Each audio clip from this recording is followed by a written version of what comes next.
ગંગા એ જ્ઞાનનો કિનારો છે. જ્ઞાન પ્રાપ્ત કરવું હોય તો ગંગા કિનારે આવ્યા વગર છૂટકો નથી.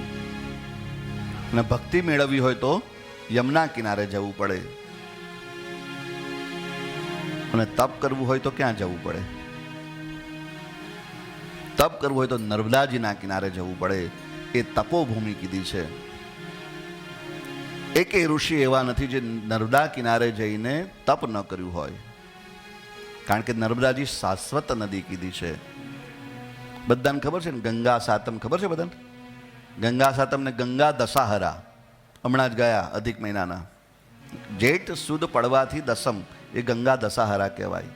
અને વૈશાખ સુદ સાતમ એ ગંગા સાતમ કહેવાય. ગંગાજીનો પ્રાગટ્ય દિવસ કહેવાય. તે દિવસે એમ કહેવાય છે કે ગંગાજી નર્મદાજીમાં પોતાના પાપ ધોવા માટે જાય છે.